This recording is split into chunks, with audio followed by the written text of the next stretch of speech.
আপনাদের সবাইকে একটা খুশির সংবাদ। Juri BGB camp, Phultala road, টাইসের শোরুম এসএস ট্রেডিং বিভিন্ন ধরনের টাইস আছে।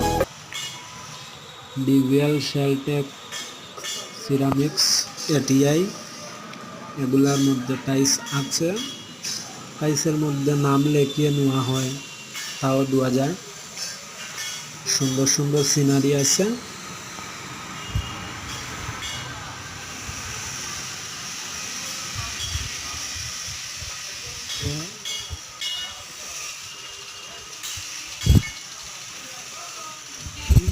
সবগুলাই